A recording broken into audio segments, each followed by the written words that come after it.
જય શ્રી કૃષ્ણ મિત્રો. અત્યારે શિયાળામાં ખૂબ જ સસ્તી અને એકદમ તાજી અને સરસ કોથમીર મળતી હોય છે. તો તમે પણ જો કોથમીરનો ઉપયોગ ફક્ત ગાર્નિશિંગ માટે જ કરતા હોવ ને, તો આજે આ બે રેસીપી તમારા માટે છે. આજે આપણે કોથમીરનો ઉપયોગ કરીને બે સરસ મજાની રેસીપી બનાવીશું, જે નાનાથી લઈ મોટા બધાને ભાવશે. તો ચલો રેસીપીની શરૂઆત કરી દઈએ. સૌથી પહેલી રેસીપી બનાવવા માટે થઈને અહીં મેં એક નાની કડાઈ લઈ લીધી છે. તેની અંદર 1 ટેબલ સ્પૂન જેટલું તેલ લઈ લઈશું. તેલ ગરમ થાય એટલે આની અંદર અડધી ચમચી જેટલું જીરું નાખી દઈએ. જીરું સરસ કકડી જાય એટલે 2 નાની ચમચી જેટલી ચણાની દાળ નાખી દઈશું અને ગેસની ફ્લેમ આપણે સ્લો રાખીશું, જેથી વઘાર આપણો બળી ન જાય. સાથે 12થી 15 જેટલા કાળા મરી અને 2 સૂકા લાલ મરચાં નાખી દઈશું, જેને મેં એવી રીતના ટુકડામાં કટ કરી લીધા છે. તેની સાથે 2 લીલા મરચાં અને 1 ઇંચ જેટલો આદુનો ટુકડો સુધારેલો છે તે નાખી દઈશું. સાથે 1 ચમચી લસણની કળીઓ નાખી દઈએ અને હવે આ બધાને સાધારણ આપણે સાંતળી લઈશું. દાળનો કલર સાધારણ ચેન્જ થાય એટલે આની અંદર આપણે 1 ચમચી જેટલી આંબલી નાખી દઈએ. આમાં આંબલી જ નાખવાની, આનો ટેસ્ટ ખૂબ જ સરસ આવે છે.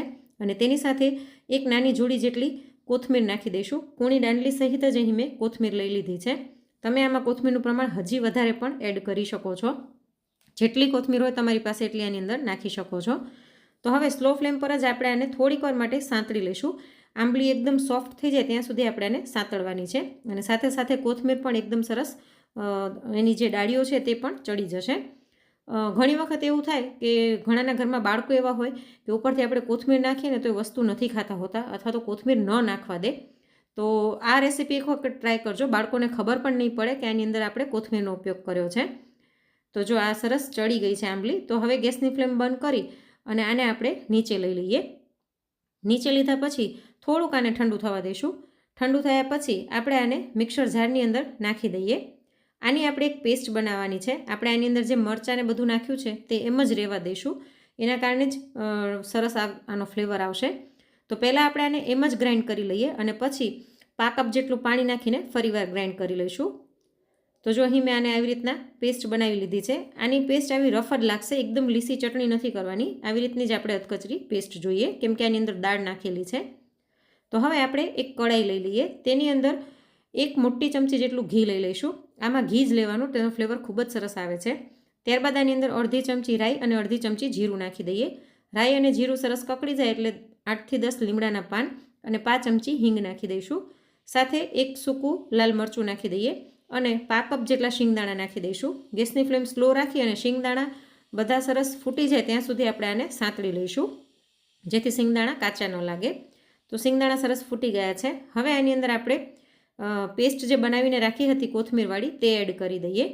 ગેસની ફ્લેમ સ્લો જ રાખવાની છે અને સ્લો ફ્લેમ પર આ પેસ્ટને થોડીક વાર આપણે સાંતળી લઈશું. ખાલી 1 મિનિટ માટે જ આપણે સાંતળવાની છે. તો જો 1 મિનિટ સાંતળ્યા પછી સાઈડમાંથી તેલ છૂટું પડતું હતું તે બધું શોષાઈ ગયું છે, દેખાતું નથી. તો હવે એની અંદર આપણે સ્વાદ પ્રમાણે મીઠું નાખીને આને મિક્સ કરી લઈએ. આમાં એક્સ્ટ્રા બીજા કોઈ જ મસાલા નાખવાની જરૂર નથી, છતાં પણ આનો ફ્લેવર ખૂબ જ સરસ આવશે. અને હવે આની અંદર રાંધેલા ચોખા નાખી દઈએ. તો અહીં મેં 1 વાટકી બાસમતી ચોખાને રાંધી લીધા હતા અને રાંધવામાં મેં ખાલી થોડુંક સ્વાદ પ્રમાણે મીઠું અને ઘી નાખ્યું હતું, બીજું કંઈ જ નથી નાખ્યું. તો આને હળવા હાથે આપણે મિક્સ કરી લઈશું, જેથી ચોખા આપણા ભાંગી ન જાય.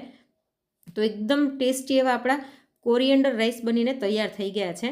તમે આવી રીતના કોરિએન્ડર રાઈસ ક્યારેય ટ્રાય નહીં કર્યા હોય, એક વખત જરૂરથી ટ્રાય કરજો, ખૂબ જ ટેસ્ટી લાગે છે.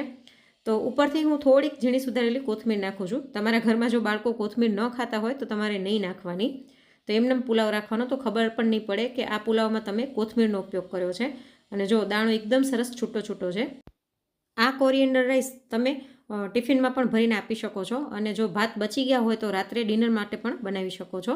તો એકદમ ટેસ્ટી એવા આપણા કોરિએન્ડર રાઈસ બનીને તૈયાર થઈ ગયા છે. તમે પણ એક વખત આ રેસીપી જરૂરથી ટ્રાય કરજો. તો હવે કોથમીરનો ઉપયોગ કરીને આવી જ સરળ અને ટેસ્ટી બીજી વાનગી બનાવવા માટે થઈને સૌથી પહેલાં આપણે એક પેસ્ટ બનાવવાની છે, જેના માટે મિક્સર જારમાં 8થી 10 લીલા લસણની કળીઓ લઈ લઈશું. તમે સૂકું લસણ પણ લઈ શકો છો, પણ અત્યારે સિઝન છે એટલે મેં લીલું લસણ લીધેલું છે, જેનો ટેસ્ટ સરસ લાગે છે. અને હવે આની અંદર 1 ઇંચ જેટલો આદુનો ટુકડો સુધારીને લઈ લઈશું અને તેની સાથે 4 તીખા લીલા મરચાં નાખી દઈશું. તીખાશ થોડીક વધારે હોય તો ખાવામાં વધુ ટેસ્ટી લાગે છે, પણ છતાં તીખાશ તમે તમારી ચોઈસ પ્રમાણે વધારે ઓછી કરી શકો છો. અને હવે આ બધાને આપણે ગ્રાઇન્ડ કરી લઈએ. તો જો આ બધું એકદમ સરસ ગ્રાઇન્ડ થઈ ગયું છે. હવે આને સાઈડમાં રાખીને એક મિક્સિંગ બાઉલ લઈ લઈશું. તેની અંદર આપણે કોથમીર લઈ લઈએ.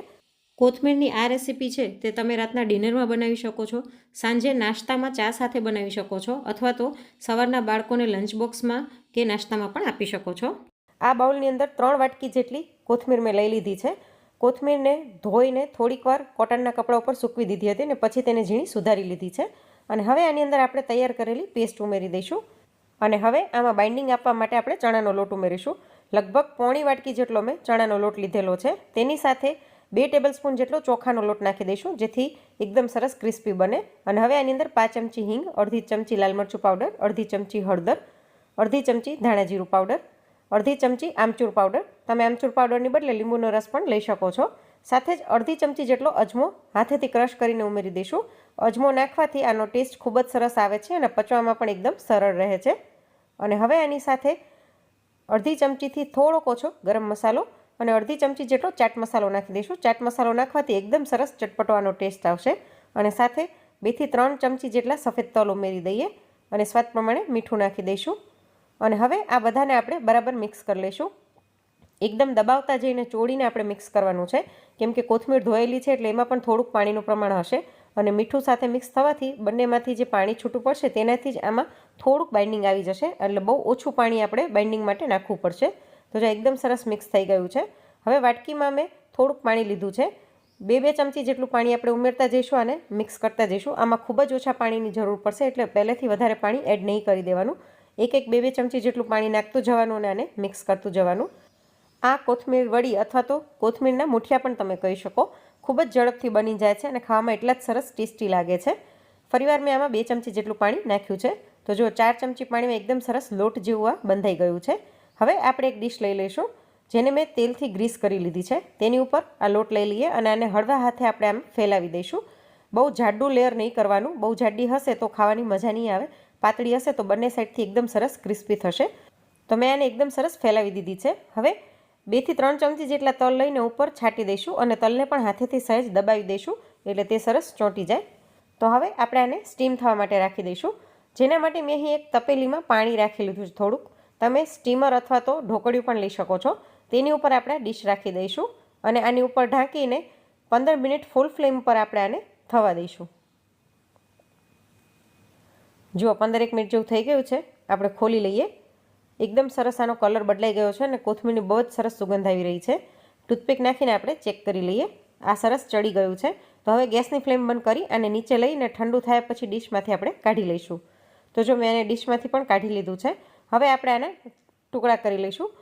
તમે આવી રીતના થાળીમાં પાથરવાને બદલે આપણે જેવી રીતના મુઠિયા વાળીએ છીએ તેવી રીતના વાળીને સ્ટીમ કરી શકો છો.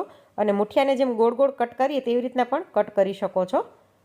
તો જો અહીં મેં આના કટકા કરી લીધા છે. હવે એક કટકો કાઢીને પણ બતાવી દઉં કે આપણી કોથમીર વડી કેટલી સરસ બની છે. તો હવે આપણે આને તળી લઈશું, જેના માટે અહીં મેં તેલ ગરમ થવા રાખી દીધું છે. તેલ ગરમ થાય ત્યારબાદ વડી ઉમેર્યા પછી મીડિયમ ફ્લેમ પર આપણે આને તળવાની છે.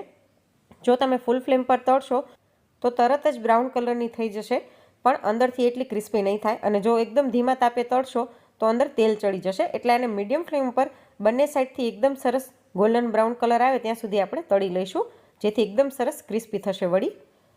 તો જો આપણી વડી બંને સાઈડથી સરસ ગોલ્ડન બ્રાઉન કલરની થઈ ગઈ છે. આને આપણે કિચન પેપર પર કાઢી લઈએ અને આવી જ રીતના બાકીની વડી પણ તળી લઈશું. આ વડી એટલી સરસ ક્રિસ્પી બને છે કે ઠંડી થયા પછી પણ આવીને આવી કડક રહે છે. તો હવે આને મેં અહીં ગ્રીન ચટણી અને લાલ ચટણી સાથે સર્વ કર્યું છે. તમે ટોમેટો કેચઅપ સાથે પણ સર્વ કરી શકો છો. ઉપરથી આપણે થોડોક ચાટ મસાલો સ્પ્રિંકલ કરી દઈશું, જેથી ખાવામાં વધુ ટેસ્ટી લાગે. આ બિલકુલ ઓપ્શનલ છે, તમારે ન નાખવો હોય તો સ્કીપ પણ કરી શકો છો. તો કોથમીરમાંથી બનતી આ બંને રેસીપીમાંથી તમને કઈ રેસીપી સૌથી વધારે ગમી તે કોમેન્ટ કરીને જરૂરથી જણાવજો. અને જો આજની રેસીપીઓ ગમી હોય તો લાઇક કરીને વધુમાં વધુ શેર પણ કરજો. અને આવી જ અવનવી રેસીપી જોવા માટે ચેનલને સબસ્ક્રાઈબ કરવાનું ના ભૂલશો. જલ્દી જ મળીશું એક નવી રેસીપી સાથે. Thanks for watching.